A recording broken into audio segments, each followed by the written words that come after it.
Hello friends, welcome to पाठशाला point. स्वागत है आपका पाठशाला पॉइंट में। तो जैसा कि हमने बताया था कि फिजिक्स स्टार्ट होने वाली है, तो फिजिक्स का आज हमारा पहला क्लास है। इसके पहले हम लोग इंट्रोडक्शन क्लास में फिजिक्स के सिलेबस के बारे में समझ चुके थे, जो भी एग्जाम के पॉइंट ऑफ व्यू से इम्पोर्टेंट था कि क्या हम लोग पढ़ेंगे, फिजिक्स का क्या इम्पोर्टेंस है, उन सारी बातों को हम लोग समझ चुके हैं। हर एग्जाम में फिजिक्स से 8, 9, 12 के बीच क्वेश्चन आते ही आते हैं, तो इसलिए फिजिक्स जो है वो एक इम्पोर्टेंट सब्जेक्ट हो जाता है। तो उसी सीरीज फिजिक्स के सीरीज के तहत ये हमारा पहला क्लास होगा और इसमें हमारा जो टॉपिक होगा वो फिजिकल क्वांटिटीज एंड मेजरमेंट। ये हमारा पहला टॉपिक है, पहला चैप्टर है, ठीक है। लेकिन चैप्टर स्टार्ट करने के पहले हम पढ़ेंगे कैसे, पहली चीज। दूसरी चीज कि हम नोट्स बनाए तो कैसे बनाए, ठीक है। तो बात करते हैं, अगर नोट्स की बात करें, नोट्स बनाने की बात करें, तो हम लोग क्या कर रहे हैं तैयारी, हम लोग कॉम्पिटिटिव एग्जाम की तैयारी कर रहे हैं, ठीक है। जिसमें क्वेश्चन जो आता है हमारा एमसीक्यू के फॉर्म में आता है, ठीक। तो हमें फोकस किस चीज पे करना चाहिए, हमें फोकस करना चाहिए उस चीज पे, कॉन्सेप्ट पे, ठीक है, कि उसमें आखिर क्या बातें कही गई हैं और क्या जो है उसमें कॉन्सेप्ट है, उन बातों पे फोकस करना चाहिए। अब एकेडमिक की तरह नहीं, जैसे 5 या 10th के बच्चे, 5 to 10th स्कूल के बच्चे जो है करते हैं। जैसे मान लीजिए यहीं पे अदिश राशि या स्केलर क्वांटिटी किसे कहते हैं, तो अब स्कूल के बच्चों की तरह नहीं कि वे भौतिक राशियां जिनमें केवल दिशा होता है, सॉरी, जिनमें केवल मात्रा होता है, दिशा नहीं होता है, उन भौतिक राशियों को हम अदिश राशि कहते हैं। ये सारी बातें नोट्स में हमें लिखने की जरूरत नहीं है, क्योंकि एग्जाम में ये नहीं आता है कि हाँ अदिश राशि को परिभाषित कीजिए और आपको 20 वर्ड्स 30 वर्ड्स में लिखना है, ये सब नहीं होता है। हमें समझना है कि अदिश राशि में क्या होता है क्या नहीं होता है, सिर्फ कॉन्सेप्ट को समझना है। तो नोट्स जितना लॉजिकल होगा, रिवाइज करने में उतनी आसानी होगी, उतना कम टाइम लेगा, ठीक है। तो नोट्स हमें लॉजिकल बनाना है। जैसे फॉर एग्जांपल हमें यह है कि अदिश राशि जो है स्केलर क्वांटिटी, स्केलर क्वांटिटी में जो होता है दिशा डायरेक्शन नहीं होता है, तो इसके आगे क्रॉस लगा दिया मतलब नहीं होता है, और मैग्नीट्यूड होता है तो इसके आगे सही का साइन लगा दिया मतलब सिर्फ इसमें मैग्नीट्यूड होता है। तो इस बात से हमें इतना से ही पता चल जाता है कि स्केलर क्वांटिटी में सिर्फ परिमाण होता है, दिशा नहीं होता है, ठीक है। तो इस तरह से नोट्स को जो है हमें थोड़ा लॉजिकल वे में बनाना है, पहली चीज। अब बात करें पढ़ेंगे तो कैसे पढ़ेंगे, तो पढ़ने का तरीका ये होगा हमारा, या पढ़ाने का तरीका ये होगा कि इस लेक्चर में, इस वीडियो में, इस क्लास में हम फिजिकल क्वांटिटीज एंड मेजरमेंट के जितने भी पार्ट को कवर कर लेंगे, जितने भी टॉपिक को कवर कर लेंगे तो इस वीडियो से रिलेटेड, इस वीडियो में जितने टॉपिक कवर किए जाएंगे उससे रिलेटेड इसके बाद आपका एक एमसीक्यू के फॉर्म में एक वीडियो आएगा। तो पहले आप लोग क्या करोगे, इस वीडियो को देखोगे, इस क्लास को देखोगे और सारी बातों को समझोगे, और समझने के बाद फिर आप वहां पे क्वेश्चन की प्रैक्टिस करोगे इस टॉपिक से रिलेटेड। तो ये थी हमारी बातें पढ़ने की और पढ़ाने की, साथ ही एक बात थी नोट्स बनाने की, ठीक है। अब बिना देरी का हम स्टार्ट करते हैं क्या, हमारा पहला चैप्टर, ठीक है, फिजिकल क्वांटिटीज एंड मेजरमेंट, जिसमें हमारा पहला टॉपिक जो है वो है फिजिकल क्वांटिटीज। सबसे पहले ही आता है, सवाल मन में आता है कि चैप्टर का नाम तो है फिजिकल क्वांटिटीज एंड मेजरमेंट, तो आप हमें ये तो बताइए कि फिजिकल क्वांटिटीज होता क्या है। तो फिजिकल क्वांटिटीज कोई भी द्रव्य की व्याख्या के लिए, एग्जैक्ट उसके एक्सप्लेनेशन के लिए हमें किसी यूनिट की जरूरत होती है, और उसी यूनिट को प्रयोग किया जाने वाली राशि जो है फिजिकल क्वांटिटीज कहती है, उसी को फिजिकल क्वांटिटीज कहते हैं, ठीक है। अब द्रव्य क्या होता है, मैटर क्या होता है, ठीक है। तो मैटर क्या होता है मैटर ये होता है कि कोई भी एक तो भौतिक रूप से उपस्थित हो, जिसका कोई भौतिक अस्तित्व हो, ठीक है। सेकंड की जो स्थान लेता हो, जिसमें कुछ आयतन हो, भार हो, उन सारी वस्तुओं को हम मैटर कहते हैं। फीलिंग्स, इमोशन, ये सारी चीजें जो है ये मैटर नहीं होती हैं, ठीक है ना। प्यार कौन कह रहा है मैटर होता है? प्यार मैटर नहीं होता है, ठीक है। प्यार प्यार कोई जगह नहीं छेदता है जो मैटर होगा। मैटर सिर्फ वही होता है, द्रव्य सिर्फ वही होता है जो जगह लेता है, जिसमें कुछ आयतन होता है। और आपके बाबू सोना के प्यार में कोई आयतन नहीं होता है, वो आपके लिए जगह नहीं छेदता है, तो वो मैटर नहीं होगा। मैटर वही होगा जिसका भौतिक अस्तित्व होगा और जो जिसमें कुछ आयतन होगा और भार होगा। तो ये थी बातें, दो बात कि मैटर किसे कहते हैं और फिजिकल क्वांटिटीज यानी भौतिक राशियां किसे कहते हैं। तो हम लोग यहाँ समझ गए कि हर फिजिकल क्वांटिटीज को, सॉरी, हर द्रव्य को, हर मैटर की सटीक व्याख्या के लिए, एग्जैक्ट एक्सप्लेनेशन के लिए जो हम लोग किसी पद का यूज करते हैं या फिर पद मतलब जो हम लोग क्वांटिटी का यूज करते हैं उसी को हम लोग कहते हैं फिजिकल क्वांटिटीज। तो ये बात समझ में आ गई। अब फिजिकल क्वांटिटीज के प्रकार कितने होते हैं? तो भौतिक राशि के प्रकार जो होते हैं वो आपके दो होते हैं, एक सदिश राशि और दूसरा एक अदिश राशि और दूसरा सदिश राशि, ठीक है। जिसको इंग्लिश में अदिश राशि को हम लोग स्केलर क्वांटिटी कहते हैं और सदिश राशि को हम लोग वेक्टर क्वांटिटी कहते हैं। बात करें अगर अदिश राशि की, तो अदिश राशि की बात करें तो अदिश राशि में क्या होता है, दिशा नहीं होता है, सिर्फ क्या होता है, परिमाण होता है। मतलब सिर्फ आपका मैग्नीट्यूड होता है, डायरेक्शन नहीं होता है। जैसे क्या कि 5 केजी, इसमें क्या है, 5 केजी सिर्फ मैग्नीट्यूड है। ऐसा तो नहीं कि मान लीजिए आपको घर में चावल लाने के लिए कह दिया जाता है तो ऐसा तो नहीं कहा जाता कि 5 केजी उत्तर की ओर चावल लेके आओ, नहीं। इसमें क्या है, सिर्फ मैग्नीट्यूड है। आपको सिर्फ ये कहा जाएगा कि 5 केजी चावल लेकर आओ, ठीक। तो इसमें मैग्नीट्यूड है, डायरेक्शन नहीं है। तो स्केलर क्वांटिटी उसे कहते हैं जिसमें डायरेक्शन नहीं होता है, सिर्फ क्या होता है, मैग्नीट्यूड होता है। इसके जस्ट अपोजिट सदिश राशि मतलब वेक्टर क्वांटिटी में डायरेक्शन के साथ साथ क्या होता है, मैग्नीट्यूड भी होता है। मतलब इसमें दोनों होता है, डायरेक्शन भी होता है, मैग्नीट्यूड भी होता है। यहां से नाम से ही पता चलेगा, स मतलब क्या होता है, साथ, और दिशा, दिश को मान लीजिए दिशा, तो मतलब दिशा के साथ जो राशि दिशा, जिस राशि में दिशा हो, जो दिशा के साथ हो। दिशा यहाँ किसी की गर्लफ्रेंड का नाम नहीं है, दिशा मतलब डायरेक्शन, ठीक है। तो जो राशि, जो क्वांटिटी दिशा के साथ हो उसको हम कहते हैं सदिश राशि होता है। और मतलब होता है बिना, तो जो दिशा के बिना हो उसको हम अदिश राशि कहते हैं। इससे भी हम समझ सकते हैं। एग्जाम्पल की बात करें तो अदिश राशि में जो एग्जाम्पल है वो द्रव्यमान होता है, दूरी, चाल, आयतन, कार्य, शक्ति, विद्युत धारा, दाब, ये सब क्या है, ये सब हमारे अदिश राशियां, स्केलर क्वांटिटी हैं। इसमें सिर्फ मैग्नीट्यूड होता है, डायरेक्शन नहीं होता है। दूसरी बात, अगर हम वेक्टर क्वांटिटी की बात करें, सदिश राशि की बात करें, तो इसमें वेग होता है, विस्थापन होता है, बल होता है, त्वरण एक्सेलरेशन और विद्युत तीव्रता, ये सारी जो है ये सदिश राशियां, वेक्टर क्वांटिटी हैं।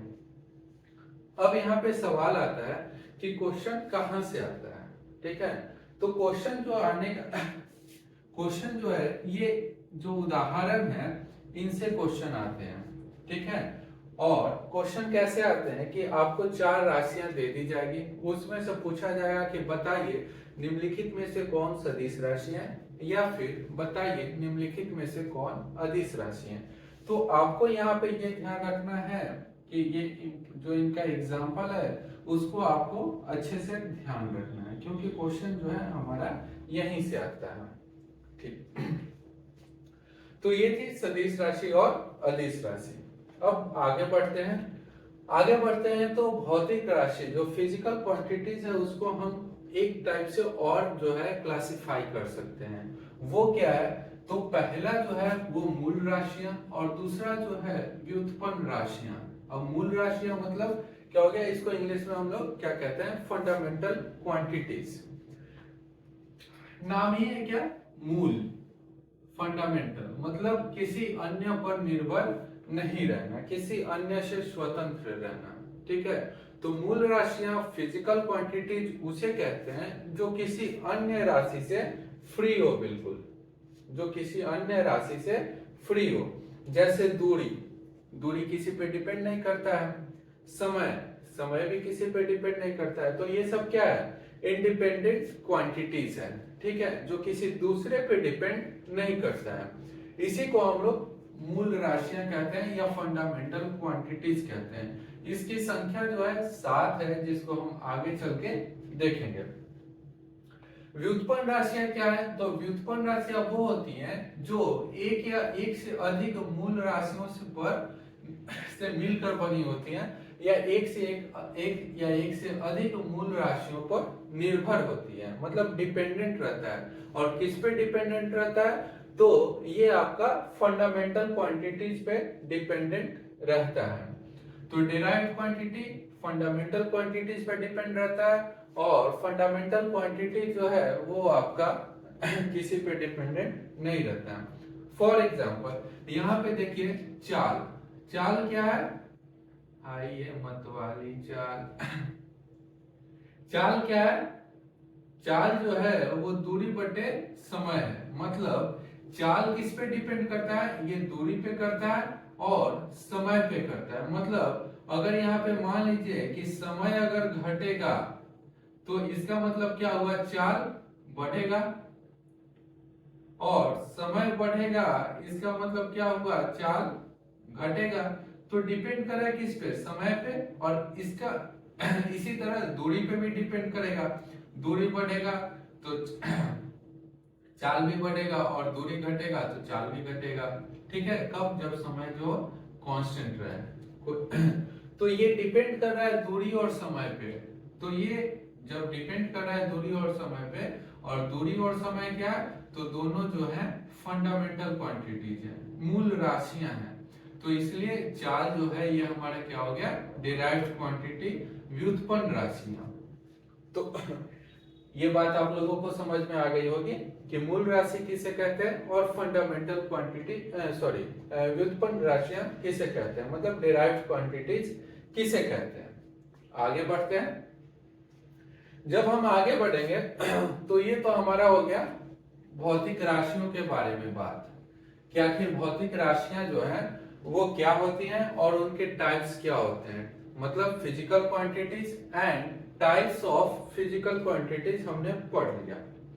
अब अगला जो पार्ट है यहाँ पे दिख रहा है, वो क्या दिख रहा है, मेजरमेंट। अगला जो पार्ट है वो दिख रहा है मेजरमेंट, जो इस टॉपिक का जो है हमारा इंपॉर्टेंट पार्ट है। ठीक है, फिजिकल क्वांटिटीज में सिर्फ इंपॉर्टेंट क्या है आपका यहाँ पे, कि सदिश और अदिश और इसके एग्जाम्पल, ये हमारा इंपॉर्टेंट है। अब बात करते हैं मेजरमेंट की। तो देखिए मेजरमेंट क्या होता है, तो कोई भी भौतिक राशि है, फिजिकल क्वांटिटीज है, ठीक है, उसको मापने के लिए, उसको बताने के लिए कुछ ना कुछ इकाई की जरूरत होगी, ठीक है, कुछ ना कुछ यूनिट की जरूरत होगी। तो किसी भी भौतिक राशि को मापने के लिए हमें दो चीज की जरूरत होती है, ठीक है, दो चीज की जरूरत होती है। एक तो आपका वो न्यूमेरिकल वैल्यू, जो आपका क्या उसको कहेंगे, मैग्नीट्यूड, मतलब आंकिक मान, ठीक है, और दूसरा उस आंकिक मान को डिफाइन करने के लिए होता है, वो होता है आपका यूनिट। तो ये दो चीजें जो हैं किसी भी भौतिक राशि को मापने के लिए आवश्यक होती हैं। ठीक है, अब ये नहीं कह सकते आप, जैसे आप चीनी लाने जा रहे हो तो चीनी क्या 5 केजी चीनी, तो पांच घर से कह दिया कि जाओ चीनी लेकर आओ, आप दुकानदार को गए बोले कि 5 चीनी दे दीजिए, तो वो क्या 5 मतलब क्या, लीटर, किलोलीटर, मीटर, किलोमीटर या फिर केजी। तो इस 5 को डिफाइन करना होगा ना, इस मात्रा को, चीनी के मात्रा को डिफाइन करना होगा, और उसको कैसे डिफाइन करेंगे, तो हम यूनिट के हेल्प से करेंगे। ठीक है, तो किसी भी भौतिक राशियों को मापने के लिए हम दो चीज का यूज करते हैं, क्या, एक आपका आंकिक मान और दूसरा इकाई, मतलब न्यूमेरिकल वैल्यू, और दूसरा यूनिट्स। ठीक है, तो ये हो गया हमारा मापन। तो ये समझ गए आगे बढ़ते हैं। अगला जो टॉपिक है, अगला टॉपिक है वो हमारा मात्रक है, मतलब यूनिट। यहाँ पे जब हमारा ये आ गया, नाम आ गया, तो हम इसे समझने की कोशिश करेंगे कि आखिर ये यूनिट होता क्या है, यूनिट किस चिड़िया की नाम है, यूनिट जो है किस चिड़िया का नाम है, ये बात हम लोग समझेंगे। तो मात्रक जो होता है, अभी हमने समझा कि भौतिक राशि को मापने के लिए दो चीजों की जरूरत होती है। क्या? कि एक न्यूमेरिकल वैल्यू और दूसरा यूनिट। अब यूनिट होता क्या है, मन में सवाल आएगा। तो अब पढ़ते हैं किसको, यूनिट को। तो हर भौतिक राशि को मापने के लिए एक अंतरराष्ट्रीय रूप से यूनिट डिसाइड किया गया है। ठीक है, अंतरराष्ट्रीय रूप से हर भौतिक राशि को मापने के लिए एक इकाई को निर्धारित किया गया है, उसी को हम लोग कहते हैं मात्रक कहते हैं। अंतरराष्ट्रीय रूप से निर्धारित की गई इकाई को, किसी भी भौतिक राशि को मापने के लिए हम निर्धारित की गई इकाई को हम मात्रक कहते हैं। ठीक है, अब मात्रक कितने प्रकार के होते हैं? तो मात्रक का टाइप्स ऑफ, जो हम टाइप्स ऑफ यूनिट जो है, हम इसे ये कह सकते हैं कि जिस तरह से हमारा जो है भौतिक राशि, फिजिकल क्वांटिटीज दो होता था, वैसे ही मात्रक हमारे दो हो सकते हैं। एक हमारा फंडामेंटल यूनिट और दूसरा डिराइव्ड यूनिट। दो टाइप के मात्रक हो गए। तो फंडामेंटल यूनिट क्या हो जाएगा? तो मूल राशि को व्यक्त करने के लिए, मूल राशि को व्यक्त करने के लिए प्रयोग किया गया मात्रक क्या होगा? फंडामेंटल यूनिट होगा। जैसे मान लीजिए दूरी, दूरी को व्यक्त करने के लिए जिस मात्रक का हम लोग प्रयोग करेंगे वो क्या हो जाएगा? हमारा फंडामेंटल यूनिट हो जाएगा। और व्युत्पन्न मात्रक क्या हो जाएगा? तो व्युत्पन्न राशि को व्यक्त करने के लिए किया गया मात्रक जो है वो व्युत्पन्न मात्रक हो जाएगा। जैसे कि आपका मान लीजिए चाल, तो चाल क्या होता है? रेशियो होता है डिस्टेंस अपॉन टाइम का। और डिस्टेंस क्या होता है? मान लीजिए मीटर, और फिर टाइम को मानते हैं सेकंड, तो मीटर पर सेकंड, ये क्या हो गया? या फिर kilometre per hour, kilometre per hour.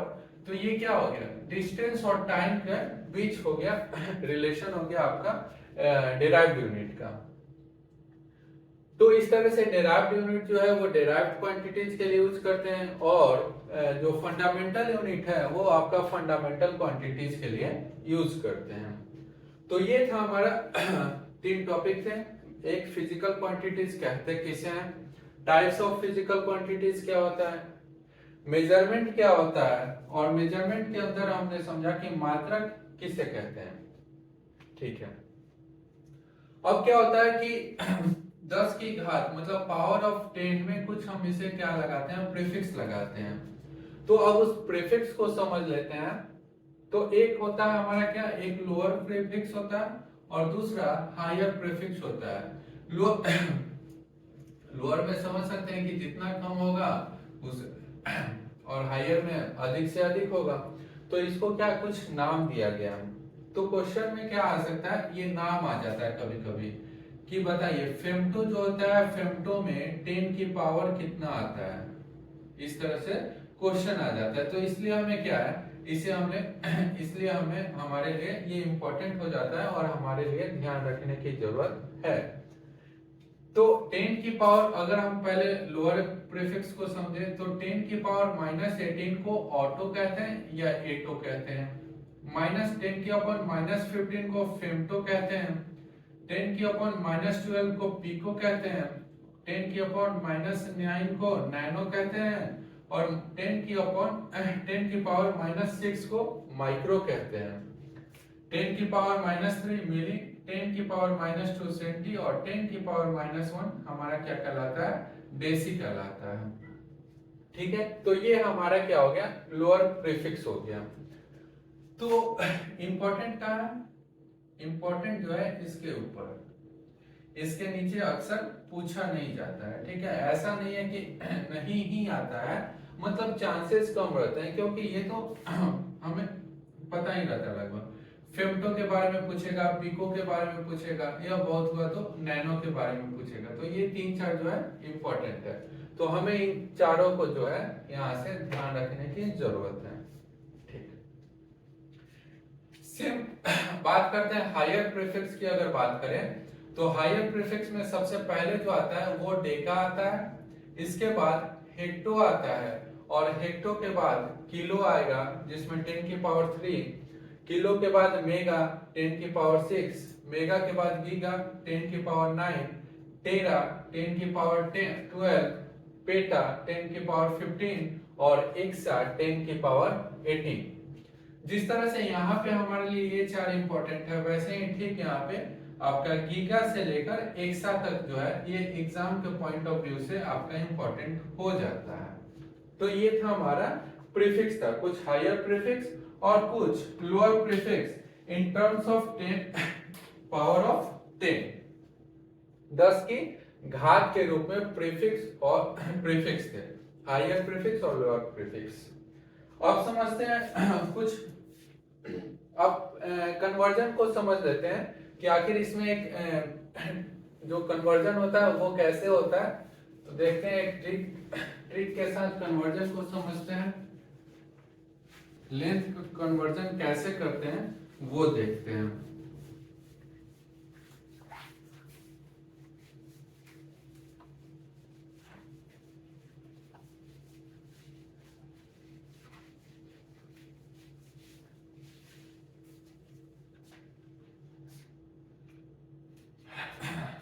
तो सबसे पहले तो एक ट्रिक लिख लेते हैं।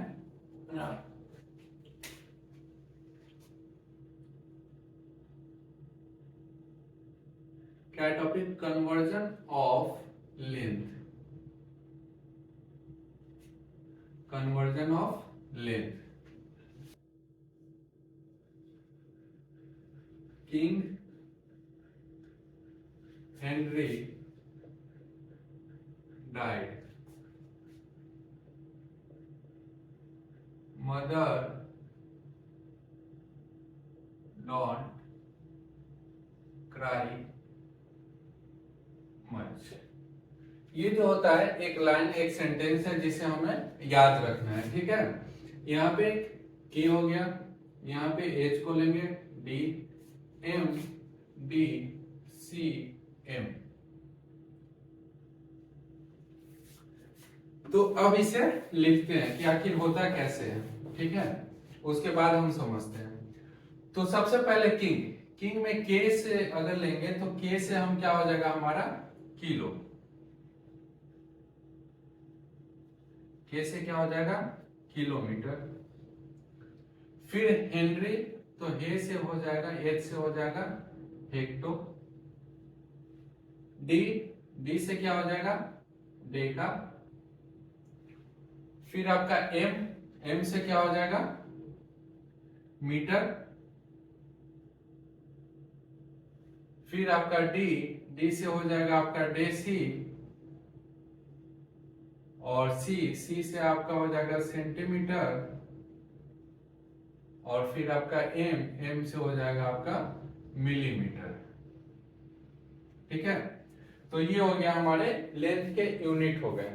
क्या क्या हो गए कि आपका king Henry died, mother don't cry much, मतलब किंग हेनरी जो है वो मर गया, मम्मी जो है वो ज्यादा रो नहीं। एक सेंटेंस है, याद करने का तरीका, कन्वर्जन को, यूनिट को याद करने का एक तरीका है। तो किंग से के से लिए किलोमीटर, एच से लिए हेक्टो, डी से डेका, एम से मीटर, डी से डेसीमीटर, सी से सेंटीमीटर और एम से मिलीमीटर। अब कैसे कन्वर्ट करेंगे? नाम तो हमें याद हो जाएगा, इस सेंटेंस की मदद से नाम हमें याद हो जाएगा। अब इसको कन्वर्ट कैसे करेंगे? तो देखिए, मान लीजिए कि ये सारे क्या है, एक एक सीढ़ी है, सब क्या है एक एक सीढ़ी है। अब हमें क्या करना है, उतरना है और फिर क्या करना है, चढ़ना है, ठीक है।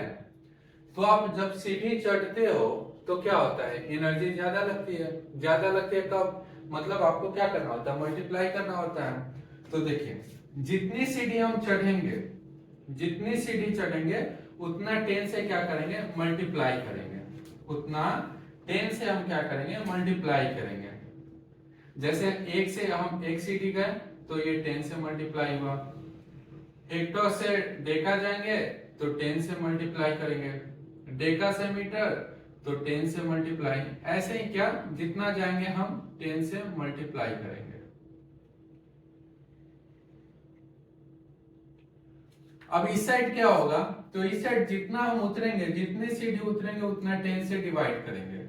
जैसे कि मिलीमीटर से सेंटीमीटर है एक सीढ़ी, तो यहाँ पे 10 से डिवाइड, फिर सेंटीमीटर से एक सीढ़ी 10 से डिवाइड, 10 से डिवाइड, ठीक है, ऐसे ही सेम। अब इसे हम ये तो समझ गए कॉन्सेप्ट, कि आखिर कॉन्सेप्ट क्या है, ठीक है, कि अगर हम चढ़ेंगे तो 10 से मल्टीप्लाई करेंगे, उतरेंगे तो 10 से हम डिवाइड करेंगे। जो यूनिट है उसे हम इस सेंटेंस के थ्रू याद रख सकते हैं। हमेशा ये ध्यान देना कि किलोमीटर जो है वो नीचे से स्टार्ट करेंगे और ऊपर जो है छोटा से। अब हम 2-3 एग्जांपल लेते हैं और इसको समझने की कोशिश करते हैं। जैसे आपने पूछा कि 1 मीटर में कितने सेंटीमीटर होते हैं, पहला। दूसरा कि 1 किलोमीटर में कितने मीटर होते हैं। तीसरा कि 1 डेसीमीटर में कितने सेंटीमीटर होते हैं। तो ये 3-4 एग्जांपल लेते हैं, फिर समझते हैं। 1 मीटर, सेंटीमीटर पूछ रहा है, 1 मीटर में कितने सेंटीमीटर होते हैं। तो देखिए मीटर कहाँ है, मीटर हमारा यहां है,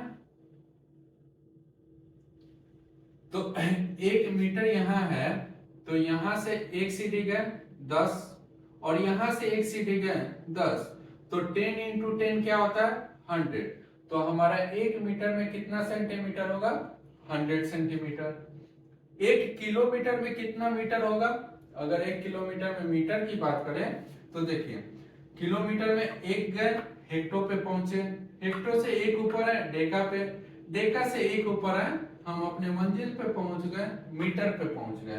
मतलब अगर हम कितनी सीढ़ी चढ़ रहे हैं, 1 सीढ़ी 2 सीढ़ी 3 सीढ़ी, तो यहाँ पे 3 टाइम मल्टीप्लाई करेंगे 10 से, तो हमारा क्या आ जाएगा 1000। मतलब 1 किलोमीटर में 1000 मीटर होता है। डेसीमीटर से सेंटीमीटर मिलीमीटर की बात करें तो डेसीमीटर में 1 सीढ़ी गए सेंटीमीटर, 1 सीढ़ी गए मिलीमीटर, मिलीमीटर मतलब 1 डेसीमीटर में आपका क्या होता है 100 मीटर होता है, सॉरी 100 मिलीमीटर होता है, ठीक है। तो ये था कन्वर्जन का तरीका जो आगे आपको चल के मदद करेगा, अगर कोई कन्वर्जन आता है तो उसमें मदद करेगा, ठीक है। आगे हम लोग यूनिट पढ़ेंगे, उससे रिलेटेड क्वेश्चन भी करेंगे, प्रैक्टिस करेंगे, तो उसमें ये हो सकता है मदद करता है, ठीक। तो याद कैसे रखना है समझ गए, king Henry don't cry much लिखना कैसे है वो यूनिट समझ गए, और कन्वर्ट कैसे करना है वो भी समझ गए। जितनी सीढ़ी हम ऊपर चढ़ेंगे मल्टीप्लाई करेंगे और जितनी सीढ़ी हम नीचे उतरेंगे डिवाइड करेंगे। जैसे इसका जस्ट अपोजिट अगर हम समझें, अगर आप पूछो कि 1 मिलीमीटर में कितने मीटर होते हैं, कितने मीटर होते हैं, ठीक है, तो वो क्या हो जाएगा मिलीमीटर में कितने मीटर होते हैं, तो वो आपका हो गया जैसे 1 मिलीमीटर यहाँ है, मिलीमीटर हमारा कहाँ है यहाँ है। अब देखिए यहां से 1 सीढ़ी उतरे तो सेंटीमीटर, 1 सीढ़ी उतरे तो डेसीमीटर, 1 सीढ़ी उतरे तो मंजिल पे पहुंच गए। मतलब हमें कितनी सीढ़ी उतरना पड़ रहा है हमें उतरना पड़ रहा है आपका 3 सीढ़ी। तो 3 सीढ़ी का मतलब हो गया कि 1/10 इंटू 10 इंटू 10 मीन्स 1 मिलीमीटर में आपका 1000 मीटर होता है। सिमिलरली 1 मिलीमीटर में आपका कितना सेंटीमीटर होगा ये आप मुझे कमेंट सेक्शन में बताओगे। साथ ही आप बताओगे कि 1 किलोमीटर में आपका कितना डेकामीटर होगा वो आप बताओगे। तो इन 2 सवाल का आप आंसर आप कमेंट सेक्शन में बताओगे। मुझे उम्मीद है कि ये ट्रिक आपको समझ आ गई होगी। साथ ही आज हमने जो पढ़ा वो भी समझ में आ गया होगा। मिलते हैं अगले वीडियो में इसके आगे के टॉपिक के साथ, जो हमारा कन्वर्जन से रिलेटेड होगा, मापन से रिलेटेड होगा, मेजरमेंट से, और कुछ विमेय सूत्र यानी डायमेंशनल फॉर्मूला पढ़ेंगे, कुछ यूनिट पढ़ेंगे और कुछ और भी फिजिकल क्वांटिटीज को हम देखेंगे और कुछ इक्विपमेंट को, मेजरमेंट करने वाले इक्विपमेंट को भी देखेंगे। तो वो आने वाले क्लास में हम लोग देखेंगे। फिलहाल आज के इस क्लास में इतना ही।